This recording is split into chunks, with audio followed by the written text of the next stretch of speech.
University کا رخ کرتا ہے, کالج کا رخ کرتا ہے, تو وہاں پہ اس کے مستقبل کا فیصلہ کیا جاتا ہے, اس نے کس سمت میں جانا ہے.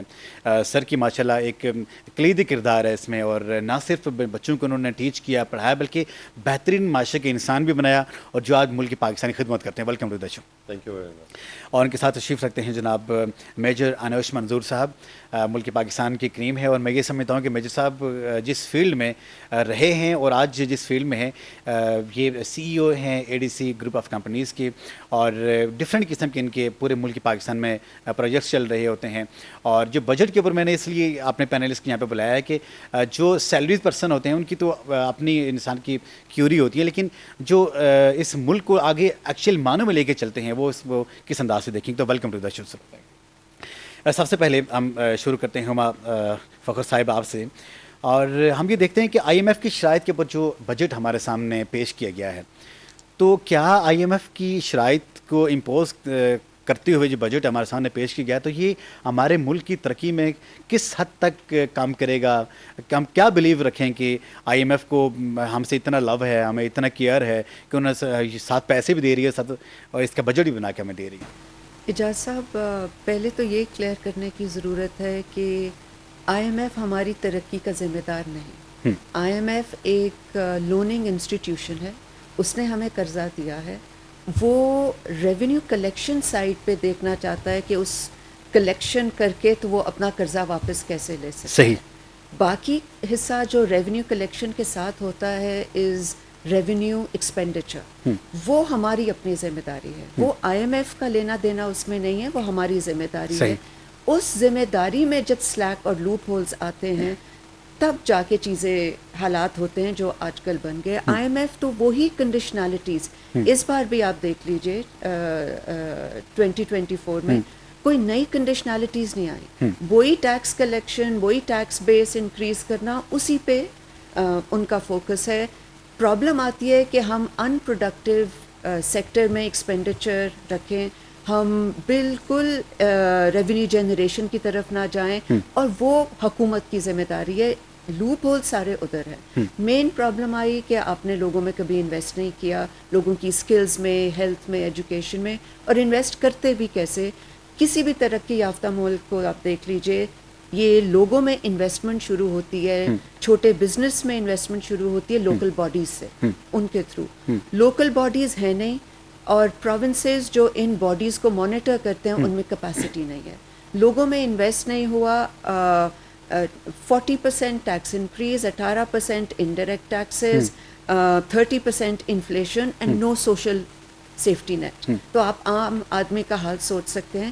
یہ سب آئی ایم ایف کی طرف سے نہیں آ رہا. دو پہلو ہیں. پہلا پہلو کلیکشن کا, وہ I am if yes influence کرتا ہے. دوسرا پہلو ہے آپ نے بجٹ کے ساتھ کیا کیا, ایکسپینڈیچر کنٹرول کیا کیا. Having said that, I must سے کہ جو 12 جون کی تقریر تھی فائنانس منسٹر صاحب کی, ویری ویلکمنگ.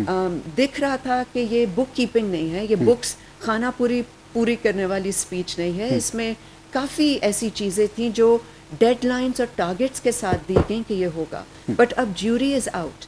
اگلے 6 مہینے میں یا سال تک نظر آئے گا کہ جب فائنانس منسٹر صاحب نے فرمایا کہ ہم پی آئی اے کی اگست میں ٹینڈر پروسیس شروع کرتے ہیں, تو دیکھنا پڑے گا, عام آدمی دیکھے گا کہ میرے پہ تو لگا دیے ٹیکس, یہ پروسیس اگست میں شروع ہوتا ہے کہ نہیں. یہ بھی دیکھیں گے کہ پاور سیکٹر ریفارمز جو اناؤنس کیے گئے وہ 3-4 مہینے یا 6 مہینے میں شروع ہوتے ہیں کہ نہیں. اسی طرح بڑا ضروری ہے جو پہلے کبھی نہیں ہوا کہ ایف بی آر کی ڈیجیٹائزیشن. عام آدمی اور ڈاکیومنٹڈ بزنس پہ تو آپ نے لگا دیے اور ٹیکسز, لیکن اگر ایف بی آر کی کرپشن کنٹرول نہیں ہوتی اور واپس آپ نان کمپلائنس کی طرف دھکیل دیے جاتے ہیں, اس کو کیسے کیٹر کیا جاتا ہے. اور فائنانس منسٹر صاحب نے بڑی اچھی طرح لے آؤٹ کیا. کارنداز نام کی کمپنی کو آؤٹ سورس کی گئی یہ پروسیس. تو ویل سی کہ اگلے 6 مہینے میں یہ پروسیس شروع ہوتی ہے یا صرف عام آدمی اور ڈاکیومنٹڈ بزنس ہی ٹیکس دیتا جائے گا. اور سب سے ضروری چیز فائنانس منسٹر صاحب نے فرمایا کہ کچھ ڈپارٹمنٹس اور منسٹریز کو رول بیک کیا جائے گا. ٹھیک ہے, ایم این ایز کا آنوریریم انکریز ہوا, مے بی کچھ لیول تک جسٹیفائڈ، بٹ اگر اگلے 6 مہینے میں یہ رول بیک نظر نہ آیا دین آدمی کی تکلیف میں اضافہ ہوتا ہے کہ آپ نے ہم پہ سب کچھ لگا دیا، لیکن دوسری طرف جو آپ کے وعدے ہیں اور آپ کی ڈیڈ لائنس ہیں وہ شروع یہاں پہ ایک کوشچن ریز ہوتا ہے کہ ہم نے دیکھا ہوا کہ اگر آئی ایم ایف اگر آپ کو فنڈنگ کرتا ہے جی پھر اس کو تو اپنی فنڈنگ ریکوری کرنی ہے نا، بالکل تو ریکوری کرنے کا اسے ایک روڈ میپ آپ کو دیا. جی اگر اس روڈ میپ میں اگر ہم اپنی چیزیں اپنے ملک کی انٹرسٹ کو سامنے رکھتے ہوئے ہم ایڈ کریں گے تو پھر ایک میں یہ سمجھتا ہوں کہ کمپریہنسو پورا پلان بنا کے ہم پورے سال کی فورکاسٹنگ کے سامنے رکھتے ہیں، ہم اس کو پلان کرتے ہیں، بجٹ کو پلان کرتے ہیں. لیکن اس بجٹ میں جو ایک چیز ہمارے سامنے آتی ہے کہ چیزیں اگر ہم ملازمین کی تنخواہوں کی بات کرتے ہیں تو ان کو تو چلو 25% انکریز کر دی بھی گئی ہے، لیکن ساتھ جو ٹیکسیز کا ایک بوجھ یہاں پہ رکھ دیا گیا، ایک ہاتھ سے آپ ان کو دے رہے ہیں، دوسرے ہاتھ سے آپ ان کو یہاں پہ لے رہے ہیں، تو اس کی سمجھ نہیں آتی کیا یہ بھی ان کے آئی ایم ایف کی طرف سے تھا؟ ایکچولی اعجاز صاحب یہ اس حکومت کی صرف ہیلپ لیسنس نہیں ہے، یہ 25 سال کی نااہلی ہے جو اس سٹیج پہ ہمیں لے آئی ہے. پہلے اگر آپ 10 سال پہلے کرتے تو مے بی پھر بھی ٹائم تھا کہ ہم اس پروسیس کو سلو کرتے تھے اور عام آدمی اور ڈاکیومنٹڈ بزنس کے ساتھ جو انبلیویبل لیول کے ٹیکسز لگے ہیں وہ اس پیس پہ نہ آتے. اب کیونکہ اکانومی کا حشر اس لیول پہ آ گیا ہے کہ اب چوائس نہیں ہے، اب صرف اس پیس پہ ہی ہم سب یہ کیا جا سکتا ہے. سو یس یہ ایک نااہلی 2 دہائیوں کی ہے جو اب آ کے ہمارے سامنے کھڑی ہو گئی. صحیح. اور اب چوائس نہیں ہے، آپ کو یہ کرنا پڑے گا. آپ سلو بھی نہیں کر سکتے کہ عام آدمی کو تھوڑا ریلیف دے دیں یا ڈاکیومنٹڈ بزنس کو ریلیف دے دیں، کیونکہ اب پروسیس اس قدر بگڑ گئی ہے کہ اب رائٹ اوے چیزیں سدھارنی پڑیں گی. زبردست آپ کا انالیسس ہمارے سامنے آیا کہ آئی ایم ایف نے جو اپنی جو کلیکشن ہے کہ جو انہوں نے ایک انسٹالمنٹس ہیں جو انہوں نے اس سے پہلے بھی دی، ابھی بھی وہ دینے کے لیے جا رہے ہیں، تو اس کی گٹ بیک کے لیے انہوں نے ایک پوری پلاننگ ہمارے سامنے رکھی ہے.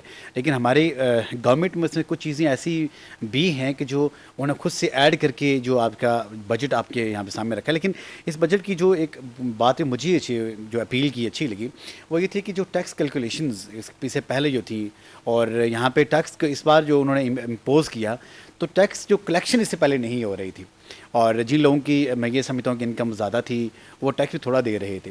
اب جن لوگوں کی انکم زیادہ ہے وہ زیادہ ٹیکس دیں گے، جس کی وجہ سے یہ چیخ و پکار جو ہمارے سامنے یہاں پہ سننے کو آ رہا ہے. پروفیسر صاحب آپ کی طرف بڑھیں گے. اس سے پہلے جو لاسٹ ایئر جو بجٹ پیش کیا گیا تو جو ایجوکیشن کے اوپر ٹوٹلی تقریباً 8 ارب روپے کا ایک تخمینہ رقم وہاں پہ مختص کی گئی. لیکن اس بار جو ہمارے بجٹ میں جو اس بار ریسنٹلی 2024 اینڈ 2025 کا جو بجٹ ہے 20 ارب 25 کروڑ روپے کی ایک خطیر قسم کی رقم ایجوکیشن سیکٹر میں وہاں پہ انویسٹمنٹ کے لیے دی گئی. مجھے یہ بتائیں کہ رقم بڑھانے سے آپ کی جو ایجوکیشن اسٹینڈرڈ کیا اپ ہوگا یا وہ جو لوگ وہاں پہ جو کام کر رہے ہیں ان کی ٹریننگ کرنے سے؟ بہت شکریہ اعجاز صاحب یہاں بلانے کا، اور بڑا اہم پروگرام ہے، آپ نے اس میں مجھے مدعو کیا روز ٹی وی کا، اور آپ کا بہت شکریہ. Thank you. میں تو کوئی اکانومسٹ تو نہیں ہوں، میں تو ایجوکیشن سے میرا تعلق ہے. میم چونکہ زیادہ ماہر ہیں، انہوں نے بہت اچھا تبصرہ کیا. بیسیکلی آئی ایم ایف کی جب آپ بات کرتے ہیں وہ تو ایک ڈونر ایجنسی ہے. صحیح. ایک عام آدمی بھی جب کسی کو لون دیتا ہے تو وہ یہ اسیس کرتا ہے کہ کیا یہ آدمی جس کو میں لون دے رہا ہوں یہ پے بیک کر لے گا یا نہیں کرے گا.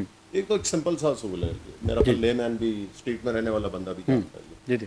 آپ بینک میں جب جاتے ہیں وہاں سے کوئی چیز لون اپلائی کرتے ہیں تو بینک پہلے گارنٹی مانگتا ہے آپ سے، اور وہ یہ دیکھتا ہے کہ کیا اس کی فائنینشیل اسٹیٹس ایسا ہے کہ میرا لون واپس کر سکے گا کہ نہیں. صحیح.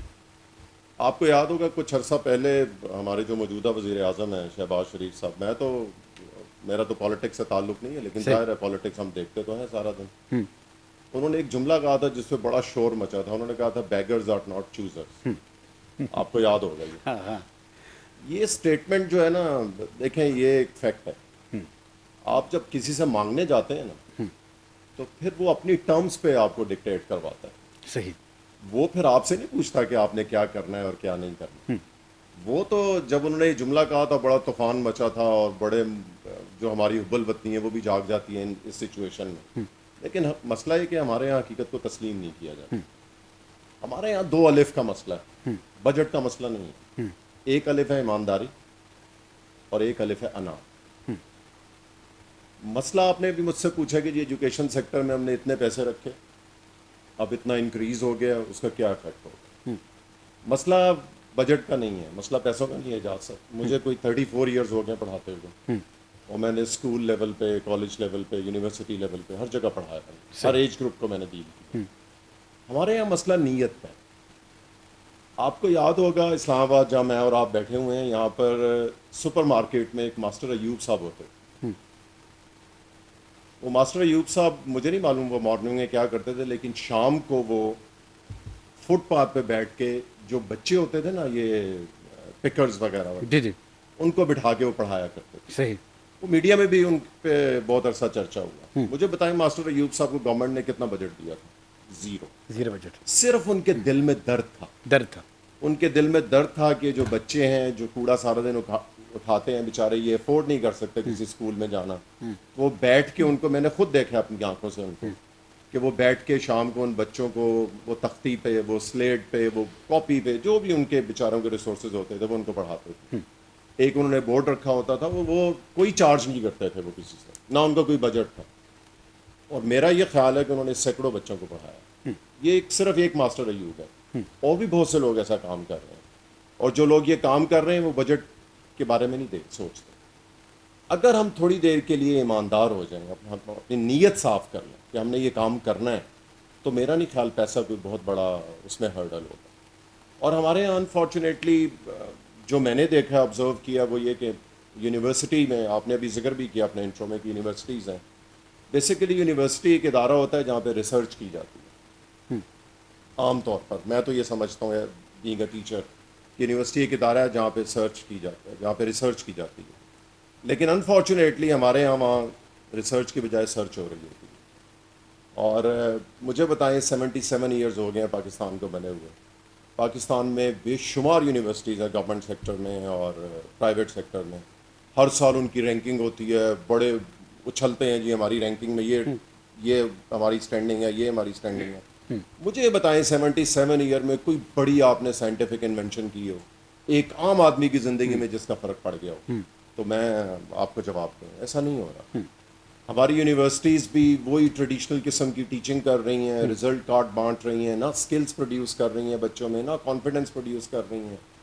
میں ایسے لاتعداد گورنمنٹ کے ٹیچرز کو جانتا ہوں جن کا میرے ساتھ انٹریکشن ہوتا رہتا ہے اکثر.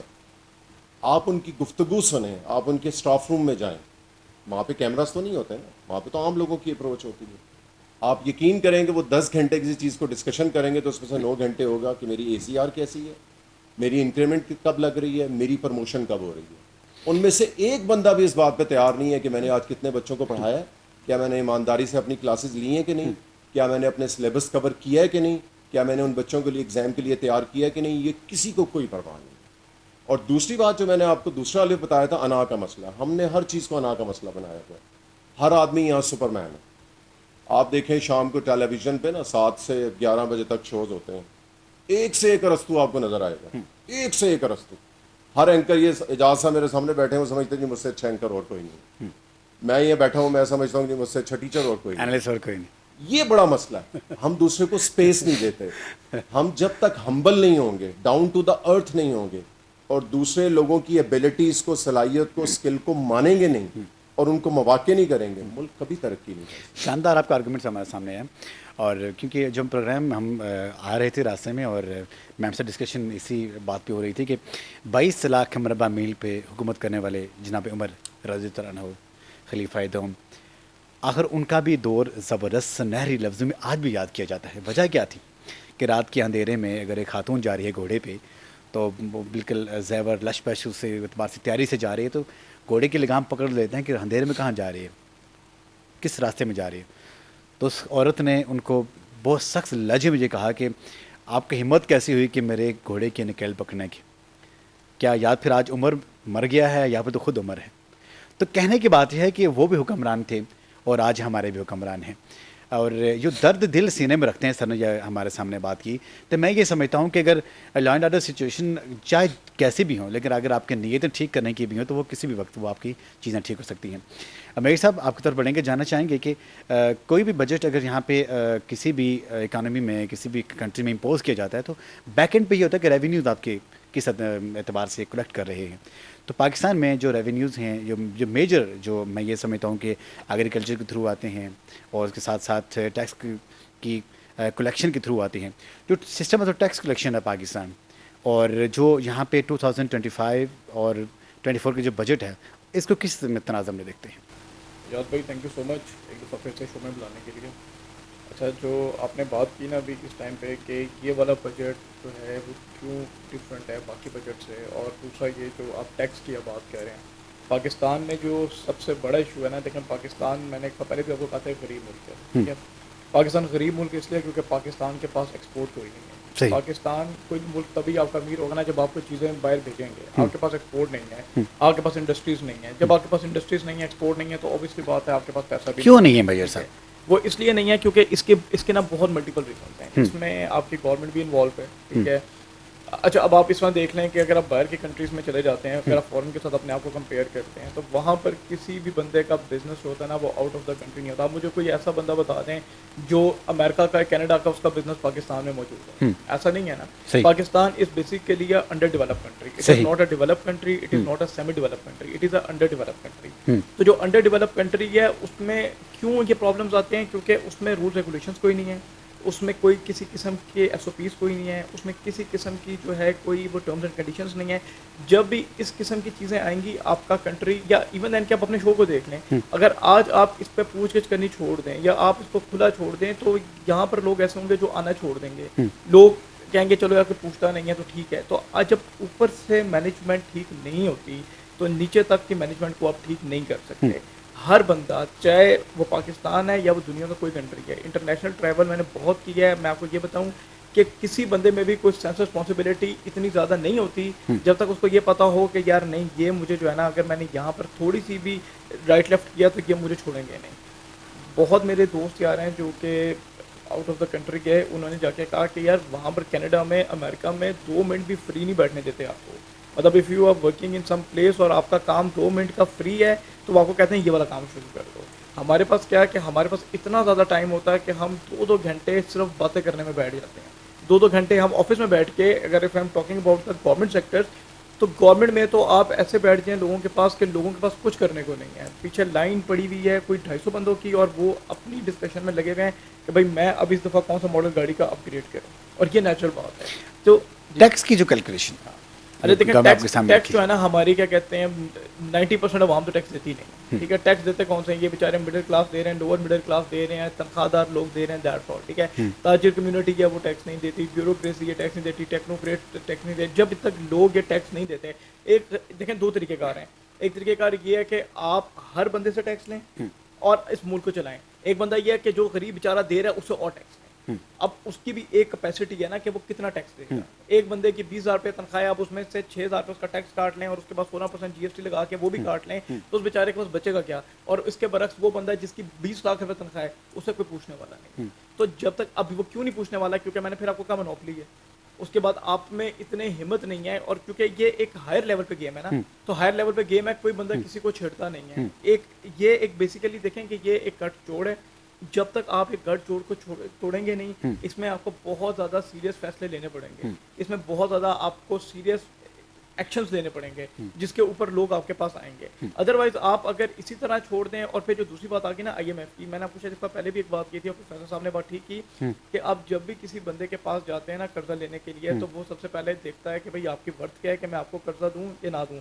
اور یہ ایسا نہیں ہے کہ پاکستان کو پہلی دفعہ قرضہ ملے, سے 23 دفعہ پہلے بھی IMF نے پاکستان کو قرضہ دیا ہوا ہے. Pakistan unable to return it. تو وہ اب اس دفعہ انہوں نے کہا کہ بھائی ہر دفعہ یہ قرضہ لے لیتے ہیں, قسط کی باری آتی ہے پھر معاف کرا لیتے ہیں. تو ایسا مطلب ہر بندہ مفت میں تو قرضہ نہیں دے گا نا. اس دفعہ انہوں نے اپنی ٹرمز اینڈ کنڈیشنز لگائی ہیں کہ بھائی ہمیں کیونکہ ہمارے پیسے واپس چاہیے تو بنا کے بھی پالیسی ہم دیں گے. تو جب آپ کے پاس کوئی آپشن نہیں ہے, آپ کو جب آپ کیا کریں گے؟ آپ کیا کریں گے؟ شاندار. ایک چیز جو ہمارے سامنے آتی ہے کہ پاکستان میں جو ٹیکس پیئر ہیں ان کی تعداد بہت کم ہے. اس بار کو اسٹرکٹلی نظام چلا ہے کہ بھائی لوگوں کی سمز کو بلاک کر دیا گیا اور ان کے آئی ڈی کارڈ کو سامنے رکھتے ہوئے جتنے ان کے اکاؤنٹس وغیرہ تھے ان کو فریز کرنے کی کوشش کی جا رہی ہے. یہ تمام کی تمام جہد ہیں, یہ تمام کی تمام جو اسٹرکٹنس اسی لیے ہے کہ جتنے بھی پاکستان کے جو لوگ ہیں جن کی آمدنی اس لیول تک پہنچتی ہے وہ ٹیکس ضرور پے کریں. اور یہ تو ہمارے لیے بھی یہ چیز سامنے آتی ہے کہ جب ہم ٹیکس پے نہیں کریں گے تو ہمارا ملک کبھی بھی ترقی نہیں کر سکتا. کیونکہ میم ہمارے سامنے ہیں ہما فخر صاحبہ, جس طرح میں نے انٹرو میں بھی کہا کہ چیئر پرسن اور فاؤنڈر بھی ہیں, اور میپ کیپٹل کی کہ انویسٹمنٹ کے اعتبار سے ان کا ہیوج قسم کا ایکسپیرینس بھی ہے, نالج بھی ہے. تو ابھی ہم جس تناظر میں اس بجٹ کے سامنے اس کو لا کے دیکھتے ہیں کہ کیا یہ بجٹ انویسٹر کے لیے فرینڈلی ہے یا نہیں ہے, اور دوسرے یہ کہ ایس آئی ایف سی کو جو ٹارگٹس کیا اس کا اچیو کرے گا یا نہیں کرے گا, اس کے بدلا. آئی تھنک اپوزٹ چیز ہے. ایس آئی ایف سی اس قدر انٹرسٹنگ اور سپر انسٹیٹیوشن آن پیپر ابھی تک جیسے کاف کیا گیا ہے, S I F C itself will be a big support for the budget. دوسری طرف نہیں ہے کہ بجٹ اس کو کیسے سپورٹ کر سکتا ہے. S I F C can become a big pillar for the budget. ایک کنٹری جس کو اسٹاروڈ ہے ڈالرز کے لیے, جس کو ڈیسپریٹ نیڈ ہے ڈالرز کی, اس کے لیے historically I think S I F C blessing ہے. کیوں؟ بیکاز انویسٹر دو چیز دیکھتا ہے. نمبر ون, اس کی فرسٹ فیز میں ڈفرینٹ منسٹریز سے جو کوآرڈینیشن ہوتی ہے ان میں ڈیلیز ہوتا ہے. ایس آئی ایف سی نے ایک میکنزم دیا ہے فرسٹ کاؤنسل کی فارم میں, جو سب کے سب اکٹھے بیٹھے ہیں ایک کمیٹی کی فارم میں. دوسری پرابلم انویسٹر دیکھتا ہے کہ میری امپلیمنٹیشن پلان میں کتنی ڈیلیز آئیں گے. ایس آئی ایف سی نے ایک امپلیمنٹیشن کمیٹی الگ بنائی ہے from the coordination committee. That is absolutely brilliant way forward. But اب جو گیپ ہے بیونڈ پیپر, جو چیز نظر آنی چاہیے کہ وہاں ایکسپرٹیز کیا ہے. سے اگر آپ نے $100 بلین کا ٹارگٹ رکھا ہے, میری نظر میں تو یہ $100 بلین صرف ایگریکلچر ہی لا سکتا ہے اکیلا, اگر آپ ایگریکلچر کو ہی پکڑیں. لیکن یہ صرف کمیٹیز اور امپلیمنٹیشن کی حد تک یا بزنس کو انگیج کر کے بھی اکیلا نہیں آئے گا.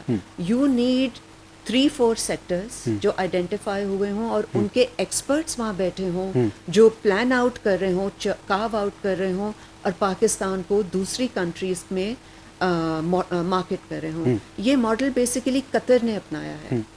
ایس آئی ایف سی بھی مور اور لیس قطر انویسٹمنٹ اتھارٹی والا ماڈل یوز کر رہا ہے, لیکن اس کو قطر انویسٹمنٹ اتھارٹی نے ایکسپرٹ سے بھرا ہے. فار ایک ایگزامپل, جیسے اگر چولستان میں ایس آئی ایف سی کے پاس 50,000 ایکڑ ہے, تو اس پہ آپ ایگری زون مت بنائیے. You know that is just an expert, my personal view.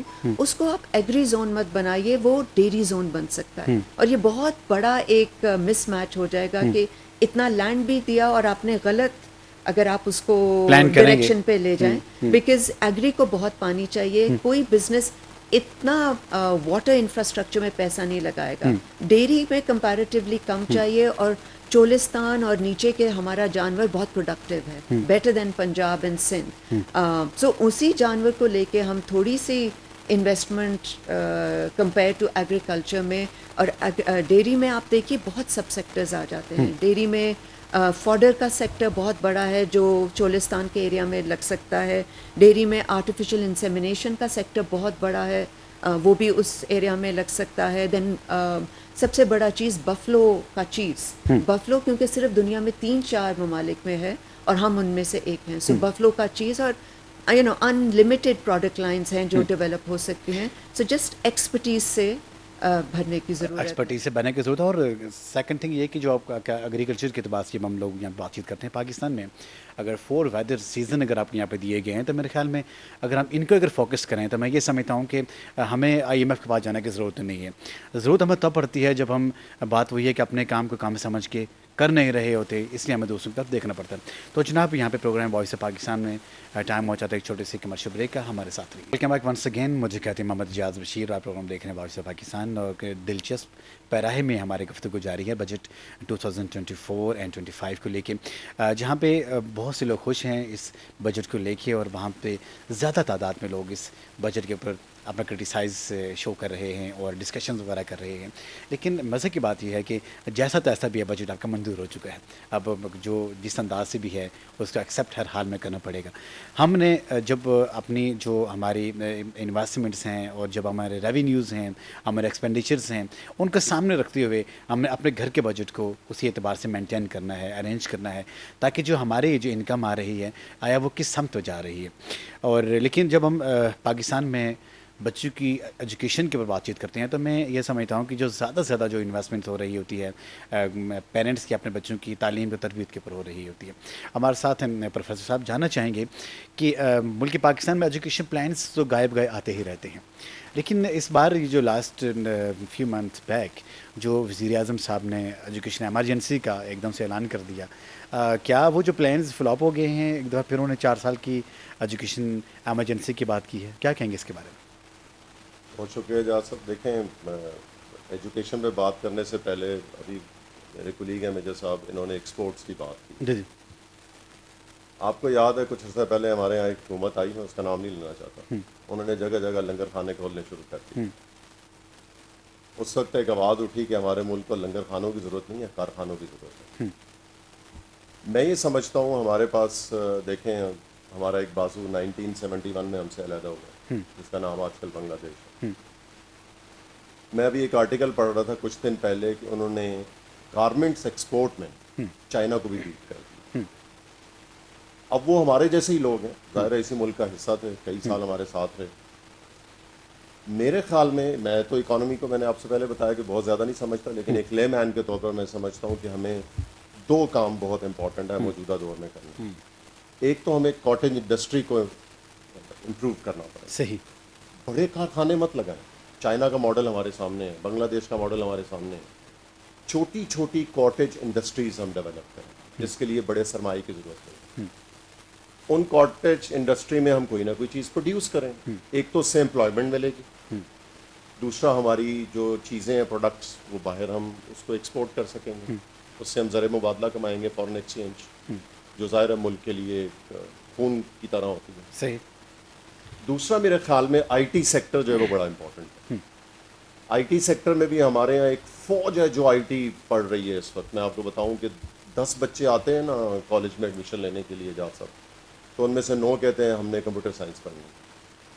اب یہ اگلے 5-10 سالوں میں ایک سیلاب آ جائے گا ملک میں آئی ٹی ایکسپرٹس کا, جیسے اس سے پہلے بزنس کا. یس, جیسے بزنس میں آیا. ہمارے یہاں اصل میں پرابلم یہ ہے کہ ایک بھیڑ چال ہے. ایک دم سے ایک شعبہ عروج پہ چلا جاتا ہے, سب لوگ اس کے پیچھے بھاگنے شروع ہو جاتے ہیں. باقی سب شعبوں میں ویکیوم ڈیولپ ہو جاتا ہے کیونکہ لوگ جاتے نہیں ہیں. اب یہ اگلے 4-5 سالوں میں جو میں دیکھ رہا ہوں ایز اے ٹیچر کہ ایک سیلاب آ جائے گا آئی ٹی اسپیشلسٹ کا. تو ہمیں اپنی آئی ٹی کی انڈسٹری کو, ہمارا جو نیبرنگ کنٹری ہے انڈیا, آپ دیکھ لیں اس کی انڈسٹری کہاں پہ ہے اس وقت, کتنا ایکسپورٹ کر رہا ہے. اور اس کرنٹ جو دور ہے اس کی میں یہ سمجھتا ہوں ایسا ضرورت بھی ہے. یس, اصل ضرورت ہے, اور آپ گھر بیٹھ کے پیسے کما سکتے ہیں. اس کے لیے کسی انڈسٹری کی, کسی کارخانے کی, کسی مشینز کی ضرورت نہیں ہے. صرف اپنی اسکلس کو آپ ڈیولپ کریں, پیسے کمائیں, سافٹ ویئر ڈیولپ کریں. یہ 2 ایسے طریقے ہیں جو شارٹ ٹرم ہیں. کاٹیج انڈسٹری لگانا بہت مشکل کام نہیں ہے, آئی ٹی کو ڈیولپ کرنا بہت مشکل کام نہیں ہے. میں نے آپ کو پہلے کہا صرف ول کی ضرورت ہے. ویئر دیر از اے ول دیر از اے وے. اصل میں ہم ہر چیز کے لیے کیا بجٹ, پیسہ نہیں ہے, پیسہ نہیں ہے, پیسہ مسئلہ نہیں ہے, وہ ول لے کے آئیں, وہ نیت لے کے آئیں جس میں یہ ڈیولپ کر سکیں. باقی آپ نے دیکھیں نیشنل وہ جو تعلیمی ایمرجنسی کی بات کی ہے, میں کہتا ہوں اس میں کیا اختلاف ہے اس گورنمنٹ کا اور ایکچولی ہو کیا رہا ہے. ہمارے یہاں اعجاز صاحب جو فیکٹ ہے نا یہ کہ 3 مہینے آج کل سخت گرمی ہے. دیکھیں آپ بھی پسینے میں شراب ہو رہے ہیں, ہم بھی ہیں. ابھی میرے صاحب بھی شکایت کر رہے ہیں کہ بہت گرمی ہے. ہم کہتے ہیں جی 6 مہینے ہم نے پڑھنا نہیں ہے کیونکہ گرمی بہت ہے اس ملک میں, جو اپریل سے شروع ہو رہی ہے, مئی, جون, جولائی, اگست, سپتمبر تک چلے گی. جیسے ہی تھوڑی سی سردی پڑتی ہے تو جی فاگ بہت ہے, سردی بہت ہے, ہمارے بچے باہر نکلیں گے تو کیا ہو جائیں گے, ہم نے نہیں پڑھنا. مجھے بتائیں 6 مہینے آپ نے گرمیوں میں نہیں پڑھنا, 4 مہینے آپ نے سردیوں میں نہیں پڑھنا, تو پیچھے پڑھنے کے لیے وقت کون سا رہ گیا. تو یہ ایمرجنسی کا مطلب یہ صرف تقریروں میں ایمرجنسی نہ لگائیں, ایمرجنسی لگائیں. دیکھیں جو اسلام کا کانسیپٹ ہے نا جس کو میں اور آپ فالو کرتے ہیں, اس میں تو چھٹی کا کانسیپٹ ہی نہیں ہے. کوئی چھٹی کا کانسیپٹ نہیں ہے اسلام میں. میں چیلنج کرتا ہوں کسی فلاسفر کو, کسی علامہ کو کہ وائے اور مجھے بتائیں کہ کسی قرآن میں حدیث میں کہیں آیا ہو کہ جی آپ چھٹی کریں, کام نہ کریں. ہم چھٹی کا بہانہ ڈھونڈتے ہیں. ذرا سی گرمی پڑے چھٹی, بارش ہو جائے چھٹی, سیلاب آ جائے چھٹی, آگ لگ جائے چھٹی, فوگ آ جائے چھٹی. ان چھٹیوں میں ایمرجنسی کا کیا فائدہ, یہ پھر تقریروں میں ایمرجنسی ہے, اس کا حاصل کچھ نہیں ہے. اور دوسری سر نے بڑی پیاری بات کی کہ اسلام میں چھٹی کا کنسیپٹ نہیں ہے. واقعہ میں دیکھ رہا تھا اور اس میں جنگ تبوک کے بارے میں کہ جب خالد بن ولید اپنے قافلے کو, اپنی فوج کو لے کے جاتے ہیں تو 4 سال کنٹینیوسلی انہیں وہاں جا کے وار کی, لڑائی کی, اور بے شمار قسم کے رومیوں کو انہوں نے قتل کیا, ان کے ایریاز کو اپنے ساتھ ملایا. تو جب 4 سال کے بعد ان کو ہٹایا گیا تو پھر جب مدینہ منورہ گئے ہیں تو آفٹر 4 ایئرس, اور ان 4 ایئرس میں وہ مدینہ منورہ نہیں گئے تھے, وہ اپنی مہم پہ ہی تھے, وہ کام بھی کر رہے تھے. اور جب وہ ریٹائرڈ ہوتے ہیں, مینس کہ جب اپنے گھر چلے جاتے ہیں اپنے اس جس پوسٹ وہ تھے اس سے ہٹ کے, تو جو ان کا جو خرچ مینس کہ ایز اے وظیفہ مقرر ہوتا ہے 300 درہم ہوتا ہے. تو آج ہمارے فوج ہیں, جو ہمارے جنرل ہیں, چیف صاحبان ہیں, جب یہ ریٹائرڈ ہوتے ہیں تو یہ ملک میں نہیں رہتے اور یہ ملک چھوڑ کے باہر چلے, فرانس میں چلے جاتے ہیں. اسی کے اوپر ہم لوگ بات چیت بھی کر رہے تھے. میئر صاحب, آپ سے میں جاننا چاہوں گا کہ ڈیفینس کے اوپر ہم نے اس بجٹ میں, کیونکہ 18,887 ارب کا جو یہاں پہ بجٹ منظور ہوا ہے, اس میں 70% فوج کا ہے, 80% فوج کا ہے. ہمارے عوام جاننا چاہتے ہیں کتنے % فوج کا ہے؟ یاد بھائی آپ نے بڑی اچھی بات کی ہے. یہ بات چلیں اچھا ہو گیا جو آپ نے چھیڑ دی ہے. یہ آج میں لوگوں کے کنسیپٹ کلیئر کر جاؤں گا, کیونکہ میں نے اکثر سنا ہے اسپیشلی جب بھی کچھ سویلین ہوتے ہیں وہ کہتے ہیں یار میکسیمم جو بجٹ ہے نا وہ فوج کھا کے چلی. ٹھیک ہو گیا.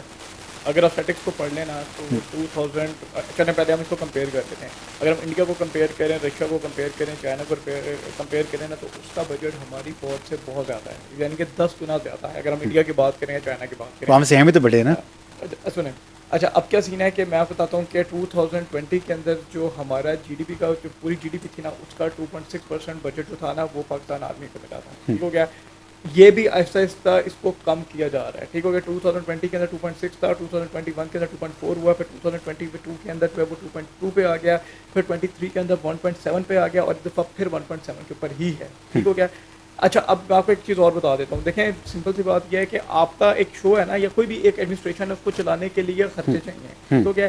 ڈیفینس اس لیے آپ کو چاہیے کیونکہ آپ کی آرمی, آپ کی ایئر فورس, آپ کی نیوی, ان کے اکوپمنٹس ہیں, ان کے ٹروپس ہیں, ان کی تنخواہیں ہیں, ان کی پینشنز ہیں. اچھا پھر یہ بات میں نے سیاچین, میرا ایک دوست مجھے کہتا تھا, سول تھا, کہ یار تم لوگوں نے بہت زیادہ نا لوٹ مچائی دی اور تم لوگوں نے فوج کا نا بہت زیادہ پیسہ جو ہے وہ دی. تو میں نے ان سے کہا کہ بھائی بات میں جو میں پے لے رہا ہوں نا وہی پے میں آپ کو دیتا ہوں, جسٹ کم ود می, اور ایک دن میرے ساتھ گزارو آ کے. ٹھیک ہے. تو پتہ کیا ہے, آپ کے پاس کیونکہ کانسیپٹ نہیں ہے, آپ کے پاس چیزوں کا نالج نہیں ہے. 70% بجٹ 80% بجٹ فوج نہیں لے کر جاتی آپ کا. ٹھیک ہے. پوری دنیا کو چلانا ہے, پورے ملک کو چلانا ہے, تو ظاہر سی بات ہے اس کے لیے کچھ نہ کچھ بجٹ آپ نے اس کو دینا ہے. اور اس ٹائم پہ جو آپ کا ہر جگہ سے جو آپ کے ملک کو سیو کیا ہوا ہے وہ آرمی نے کیا ہے. ڈیفینس میں کتنا اس بار مختص کیا ہے, یہ ہمارے سننے والے. اٹ از 1.7% ہے جو جی ڈی پی کا ہے آپ کا. ٹھیک ہو گیا نا. 1.7% اونلی جی ڈی پی کا ہے, اور پچھلے سال بھی اتنا ہی تھا. ٹھیک ہو گیا. اور یہ بہتر ہوتا جا رہا ہے. اگر میں نے آپ کو بتایا نا کہ 2020 سے کر کے بھی کمپیئر کر لیں تو یہ بہتر ہوتا جا رہا ہے. ہو سکتا ہے اگلے سال اس سے بھی بہتر ہو جائے.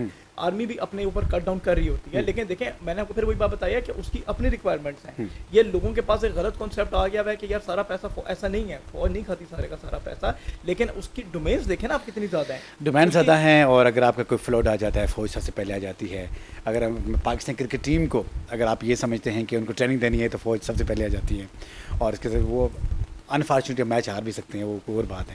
نہیں اس میں کہ وہ ان کا لینا دینا نہیں ہے. دیکھیں یہ آپ یہ دیکھیں کہ آرمی کی کتنی زیادہ ڈٹرمینیشن ہے کہ وہ کہتی ہے کہ چلو یار ہم سکھاتے ہیں. یار ان کی کتنی ڈٹرمینیشن ہے کہ وہ کہتی ہے, اب آپ خود دیکھیں فلڈ آیا ہے, ارتھ کویک ہوا ہے, کچھ بھی ہوا ہے, تو سب سے پہلے آپ کی فوج جاتی ہے آگے. ٹھیک ہے. آپ کے کسی قسم کے بھی جس پہ جان کا رسک ہوتا ہے سب سے پہلے فوج آگے کھڑی ہوتی ہے آگے. آپ میں یہ سمجھتا ہوں جو ہماری کرکٹ ٹیم ہے اس میں بھی کچھ ایسی چیزیں ہونی چاہیے جس طرح کہ اس کو کوئی ایسے عہدیداران آئیں ہماری ملٹری کی طرف سے ان کو ٹرین کریں کہ بھائی آپ نے یہ میچ جیتنا ہے, کیونکہ اتنے 25 کروڑ عوام کا دل ٹوٹ جاتا ہے جب ایک چھوٹی سی ٹیم سے یہ ہم یو کے سے ہار جاتے ہیں جو فرسٹ وہاں پہ ڈیبیو کر رہی ہے. اینیویز یہ اور ٹاپک ہے. کھیلا بڑا اچھا تھا, لیکن وہ یہ ہے کہ بعد میں کچھ انڈیا کے ساتھ بھی وہ اتنا پیارا میچ تھا, لیکن آئی ڈونٹ نو ہم پھر بھی ہار گئے. چلیں یہ سلسلہ چلتا رہے گا, لیکن ہم بیسٹ وشز رکھتے ہیں. آج ہم ہیں تو ہمارے اپنی فوج کی وجہ سے. میم آپ کی طرف آتے ہیں. ہم آپ ہمیں یہ بتائیے گا کہ ہمیں ڈالر کی اشد ضرورت ہے, لیکن جب ڈالر کی ضرورت ہوتی ہے تو پھر آف کورس ہمیں ڈالر چاہیے ہوتا ہے. ایکسپورٹ ہم کریں گے تو پھر ہمیں آئیں گی ڈالرز. اب ایکسپورٹ کو ڈالرز کو آپ کس سینیریو میں اس بجٹ کے حوالے سے دیکھ رہے ہیں؟ ایکچولی تھوڑا سا ایکسپورٹ کے حوالے سے مجھے لگا کہ اتنا فیئر نہیں تھا کہ اس سٹیج پہ جب اکانومی ڈوینڈل کر رہی ہے اور ڈالرز کی بھی ضرورت ہے کہ آپ ایکسپورٹ پہ اس قسم کا ٹیکس لگائیں. اس سے پہلے پریزمپٹیو ٹیکس ہوتا تھا آرٹیکل 143 کی رجیم. اس میں ہوتا تھا کہ ایک اینی ایکسپورٹر جس کی کمپنی 90% سے زیادہ ایکسپورٹ میں بھیج رہی ہے وہ اس آرٹیکل کے نیچے پریزمپٹیو ٹیکسیشن میں آ جاتی تھی. اب انہوں نے on top of that corporate tax بھی لگا دیا. یہ ایک ڈس انسینٹیو ہو جائے گا انلیس آپ ایف بی آر کو ریفائن کریں, آپ ایف بی آر کی ڈیجیٹائزیشن کریں. اگر آپ اس کو پراپرلی نہیں کرتے اور یہ دونوں ٹیکس بھی آپ امپلیمنٹ اس طریقے سے کر دیتے ہیں تو وہ آپ دھکیل رہے ہیں نان کمپلائنس کی طرف. سو آئی تھنک یہ تھوڑا سا اس کا بیلنسنگ ایکٹ ہونا چاہیے کہ یہ ایکسپورٹس اسپیشلی دیکھیے ابھی سر بول رہے تھے کہ آئی ٹی سیکٹر اینڈ پورا Pakistan is actually doing take and I T education and 5 years is going to be a boom. آپ نے اس پہ بھی لگا دیا.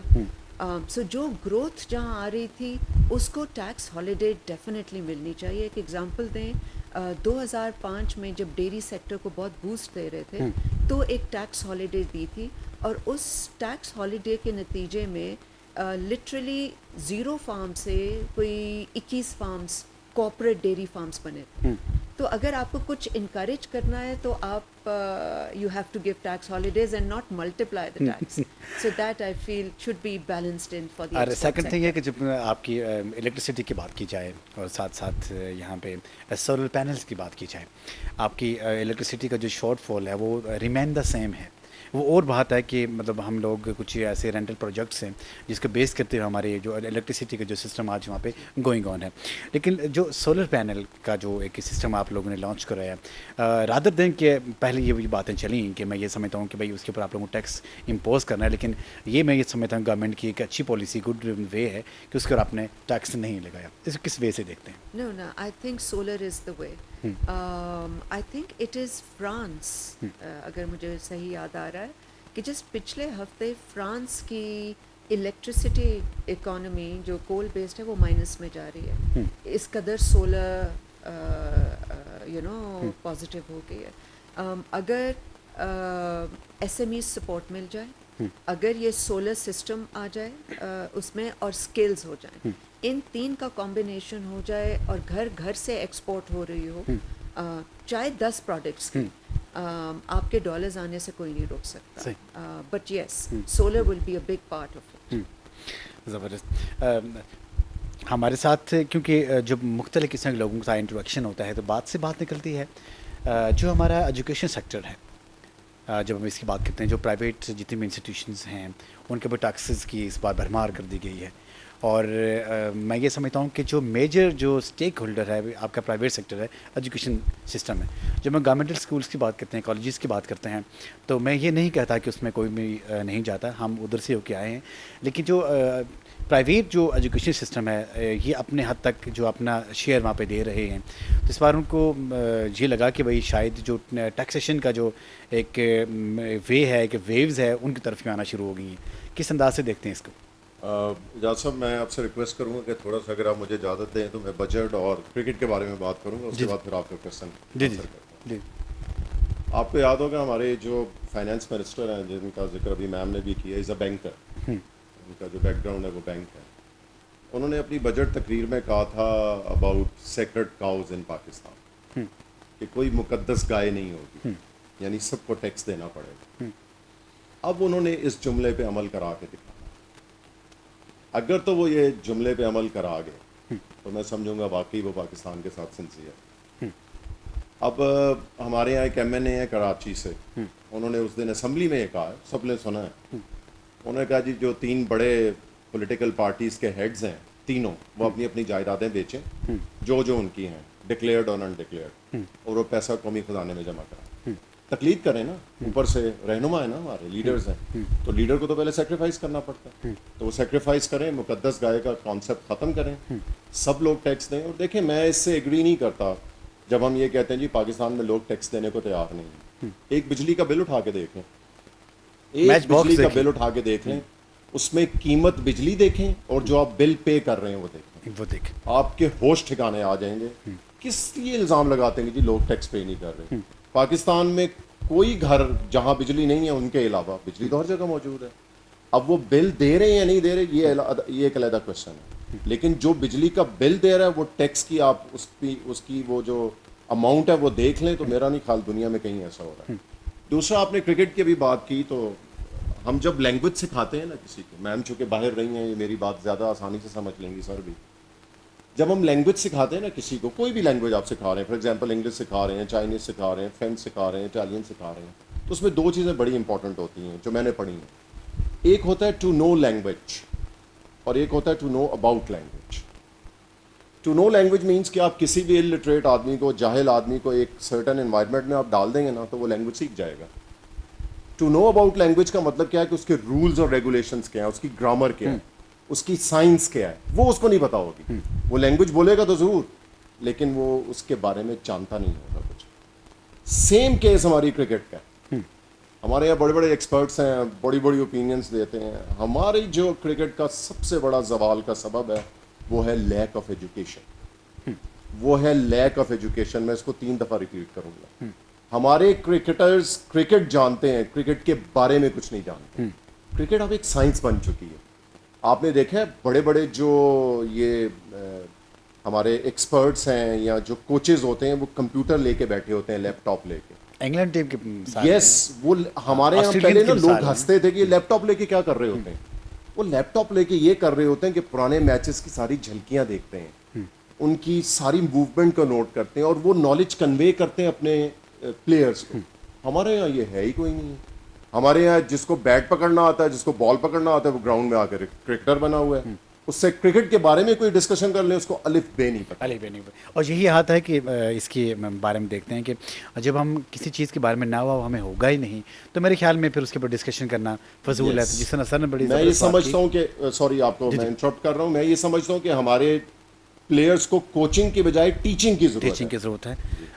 لیکن ساتھ ساتھ انسان کو اس فیئر کی بھی ضرورت ہونا چاہیے, اور درد کی بھی ضرورت ہونا چاہیے کہ جو آپ اتنے 25 کروڑ لوگوں کو ریپرزینٹ کرتے ہیں اور وہاں جا کے ایک چھوٹی سی ٹیم سے اگر آپ اپنا مطلب ہار جاتے ہیں تو یہ کوئی اچھی بات نہیں ہے. مہیر صاحب, کس سینیریو میں دیکھتے ہیں کہ اس بار جہاں پہ بھی ہمارے چیف صاحب جاتے ہیں, صاحب ہمارے پی ایم صاحب بھی ساتھ چلے جاتے ہیں, چاہے کوئی انویسٹمنٹ کے لیے جا رہے ہوں یا ایڈ کے لیے جا رہے ہوں, اس سے پہلے کم ہی دیکھنے کو آیا ہے. لیکن ابھی تک ہمیں کوئی خاطرخواہ انویسٹمنٹ نہ قطر سے آئی ہے, نہ سعودی عربیہ سے آئی ہے, نہ چین والے اس دن آئے تو وہ بھی ہم سے ناراض ہو کے چلے کہ پہلے آپ خود ایک دوسرے سے ملیں تو اس کے بعد ہم لوگ یہاں پہ آئیں گے. لیکن جاس بھائی وہی بات آ جاتی ہے کہ جب بھی کسی بندے نے, آپ نے اگر کوئی بزنس اسٹارٹ کرنا ہے, آپ نے کسی بزنس میں انویسٹمنٹ کرنی ہے, تو آپ سب سے پہلے کیا کرتے ہیں, آپ اس بزنس کی ورتھ دیکھتے ہیں کہ یہ بزنس اس قابل ہے کہ میں پیسہ ڈالوں گا تو اس میں وہ آگے سسٹین بھی کرے گا یا پتہ لگے کہ مجھے لاس ہو جائے. ٹھیک ہے, پاکستان بھی اس ٹائم پہ نا سیم ایسے کنٹری ہوا ہوا ہے, لوگ ڈرتے ہیں پاکستان میں پیسہ ڈالنے. ٹھیک ہے, آپ کا جتنا انویسٹر جو اسپیشلی آپ کا UK میں بیٹھا ہوا ہے, USA میں بیٹھا ہوا ہے, کینیڈا میں بیٹھا ہوا ہے, وہ پاکستان میں پیسہ نہیں ڈالتا. میں اگر آپ کو یہ بتاؤں کہ ایک بہت اچھا امریکن ایک بندے کو میں جانتا ہوں جو کہ انٹرسٹڈ تھا پاکستان میں پیسہ ڈالنے کے لیے, بٹ اور اس نے شاید ڈال بھی دینا تھا, net was a huge amount, لیکن صرف اس کے جو تھے فائنینشیل گروپ انہوں نے اس کو کہا کہ بھائی یہاں پر پیسہ نہیں ڈالنا کیونکہ یہاں پر سیکورٹی نہیں ہے پیسے کی. تو کوئی بندہ بھی اندھیرے کنویں کے اندر چیزیں نہیں پھینکتا. ٹھیک ہے, ہمارے پی ایم جو چیف ہیں وہ اس چیز کے اوپر زور لگا رہے ہیں اور وہ چاہتے ہیں, کیونکہ ہر بندہ ایونچولی یہ چاہتا ہے کہ ملک بہتر سے بہتر ہو. ٹھیک ہے, آپ کے پاس ملک میں پیسہ آئے گا, ظاہر سی بات ہے آپ کی اکانومی بہتر ہوگی, یا آپ کی چیزیں بہتر ہوں گی, آپ کے پاس انڈسٹریز لگیں گی, آپ کے پاس کچھ نہ کچھ ہوگا تو آپ کے پاس چیزیں آئیں گی. لیکن چونکہ ہم آلریڈی اتنا زیادہ قرضے میں ڈوب چکے ہوئے ہیں, اتنا زیادہ ہم آلریڈی مائنس میں چل رہے ہیں کہ ہمیں ابھی اور ہمت نہیں ہے کسی اور نئی چیز کے اوپر پنگا کرنے کی. تو right now we need some amount, ہمیں کچھ نہ کچھ پیسہ چاہیے ہے, چاہے وہ ہمیں ورلڈ بینک دے دے, چاہے ہمیں IMF دے دے, چاہے قطر دے دے, کوئی بھی دے دے, تاکہ ہم اس کو سسٹین کریں. لیکن اب وہ کیوں نہیں کرتے, آپ کا کوشچن ہے. اس کا کوشچن یہ ہے کہ دیکھیں وہ بھی یہ سوچتے ہیں انسٹیبلٹی کی وجہ سے وہ بھی یہ کہتے ہیں نا کہ پولیٹیکل انسٹیبلٹی ہے, سمجھ نہیں آتی گورنمنٹ ہے بھی کہ نہیں ہے, لوگوں کو نہیں سمجھ آتی. یہ ایک عام بندے کو بھی سمجھ نہیں آتی. اگر آپ یہ تو چلیں باہر کے انویسٹر تو بہت بڑی چیز ہے, آپ پاکستان کی مثال لے لیتے ہیں. آپ عام بندے سے کہنا تو وہ کہتا ہے کہ یار میں نہیں سوچ رہا کہ ادھر پیسے ڈالوں, اس سے بہتر ہے کہ میں پیسے جو ہے نا اپنے پاس ہولڈ کر کے رکھ لوں. کچھ بھی ہو سکتا ہے. آپ کا ملک چلتا ہے سر صرف 3 سے 4 چیزوں پہ, اسٹاکس پہ چلتا ہے, یا پھر آپ کا بینکنگ میں چلتا ہے, یا پھر آپ کا پیسہ روٹیٹ ہوتا ہے ریئل اسٹیٹ میں, یا پھر آج کل آپ کا پیسہ جو ہے روٹیٹ ہو رہا ہے گولڈ کے اندر. اس کے علاوہ آپ کا پیسہ کہیں پہ بھی روٹیٹ نہیں ہوتا. ایک سیگمنٹ ڈاؤن ہو جاتا ہے, لوگ نکال کے دوسرے میں رکھ دیتے ہیں, وہاں سے ڈاؤن ہوتا ہے لوگ نکال کے تیسرے میں رکھ دیتے ہیں, وہاں سے ڈاؤن ہوتا ہے لوگ چوتھے میں رکھ دیتے ہیں. ریئل اسٹیٹ آپ کی برے طریقے سے ڈاؤن ہو گئی ہے, لوگوں نے نکال کے گولڈ لینا شروع کر دیا ہے. بینک نے انٹرسٹ ریٹ کم کر دیے, لوگوں نے اسٹاکس میں ڈالنا شروع کر دیا. ٹھیک ہے, پیسہ تو لوگوں کے پاس ہے لیکن لوگوں کے پاس وہ ٹرسٹ نہیں ہے, وہ ٹرسٹ نہیں ہے لوگوں کو. اور جب کچھ بھی نہیں بچتا تو لوگ ڈالر خریدنا شروع. ایگزیکٹلی, جب کچھ نہیں بچتا تو پھر آپ نے خود پروموٹ کر دیا باہر کی کنٹریز کو, تو پھر آپ پیچھے بات کیا کرتے ہیں؟ میم ہمارے سننے والے کو رہنمائی کیجیے, کیونکہ ظاہر سی بات ہے کہ جو کہ انویسٹمنٹ سیکٹر سے آپ کا لنکڈ ہے, اور ساتھ ساتھ فوڈ میں زیادہ آپ لوگ انویسٹ کرتے ہیں. تو فوڈ آئٹمس گوسی کے اس بار بھی ٹیکسیشن کی کافی شرح بڑی ہے. تو اب اگر ہم جو انسان کا جینے کا مقصد یا انسان کو جینے کی انرجی جو دیتا ہے فوڈ جو دیتا ہے, اس کو تو میرے خیال میں اتنا میں یہ نہیں سمجھتا کہ سورس آف ریونیو بنایا جائے. کیا کہیں گے اس کے بارے میں؟ ایکچولی یس, فوڈ سیکیورٹی سب ممالک کی بہت بڑی پرائرٹی ہے, especially because of climate change.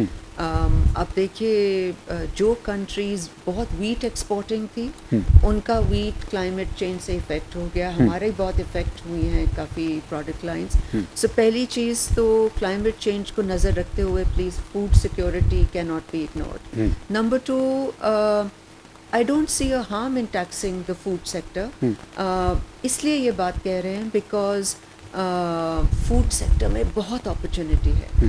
آپ ٹیکس کیجئے بٹ ایکچولی اپرچونیٹی کے تو بیریئرز ہٹائیے. اس کو ہٹانے کے بعد آپ جو مرضی ٹیکس لگائیے, لیکن ان بیریئرز کو ہٹا دیجئے. بیکاز آپ یہ سمجھیے کہ آپ $100 بلین ٹوٹل SIFC کی ٹارگٹ بنا کے بیٹھے ہیں, وہ تو آپ کو صرف فوڈ سیکٹر میں اتنی پوٹینشیل ہے کہ وہ اکیلا ختم کر کے دے سکتا ہے.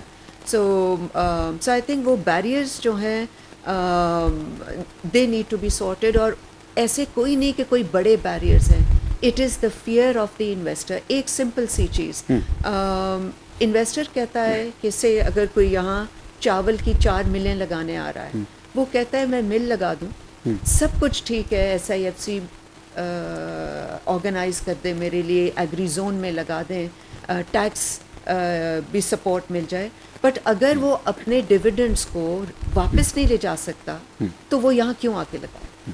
اور یہ پاکستان میں سب سے بڑی ایک ہنڈرنس ہے فارن انویسٹمنٹ میں کہ آپ جو بھی انویسٹمنٹ کریں گے, اب اگر آپ ڈیویڈنڈس باہر نہیں لے جا سکتے تو investor doesn't want to come. Why come? Because there is no opportunity to resolve the business as well as to meet the further requirements about the business. So جو ہمارا ٹیکسیشن کا جو سسٹم ہے, ایک ایسا سسٹم ہونا چاہیے کہ سارے لوگ, اگر آپ جس طرح ہم نے پہلے بھی کہا ٹیکس تو دیتے ہی ہیں, لیکن یہ ٹیکس جو کلیکٹ ہوتا ہے جاتا کہاں پہ ہے؟ اگر ٹیکس ہم دے رہے ہیں, پھر خوشحالی بھی نہیں مل رہی, پھر اور ٹیکس ہم یہاں پہ امپوز کیے جا رہے ہیں. یہ لمحہ فکری ہم سب کے لیے ہے کہ جو ٹیکس ریگولیٹری جو اتھارٹی ہے اس کو ایک سیکھ لینا چاہیے کہ بھائی یہ جو ٹیکسیشن کا جو سسٹم ہے یہ فعال کیوں نہیں ہو رہا. تو جناب میں بہت ہی شکر گزار ہوں, آج ایک زبردست قسم کا شو ہم ٹیکس کے اوپر ہم لوگوں نے بات کی. فائنینشیل ایئر 2024 اینڈ 2025 کے اعتبار سے ہمارے ایکسپرٹ نے زبردست قسم کے بڑے جاندار انداز سے اپنی اوپینین ہمارے سامنے رکھی. عمر فخر صاحب بہت شکریہ, آپ یہاں پہ تشریف لائیں, اور پروفیسر خالد صاحب بہت شکریہ, ڈفرینٹ پیرائے پہ آپ نے گفتگو کی, اور میجر صاحب ونس اگین شکریہ کہ آپ نے ماشاءاللہ جو میں نے کویشچنز کیے تھے اس کے ریگارڈنگ آپ نے یہاں پہ آنسر بھی کیا. تو جناب پاکستان ہے تو ہم سب ہیں, تو کوئی بھی یہ مت سمجھے کہ ہم اس سے مبرہ ہیں کہ ہم ٹیکس نہیں دیں گے تو ہم پروگریس کی طرف جائیں گے. اگر ہم یہ چاہتے ہیں کہ ہمارا ملک پروگریس کرے, دنیا میں ایک نام ہو, تو پھر باقی لوگوں کی طرح ہمیں بھی اپنا جو ٹیکس دینے کی جو روش ہے اس کو قائم دائم رکھنا چاہیے. اجازت بشیر کو اجازت دیجیے, اپنا بہت سارا خیال رکھیے گا. السلام علیکم ورحمۃ اللہ وبرکاتہ.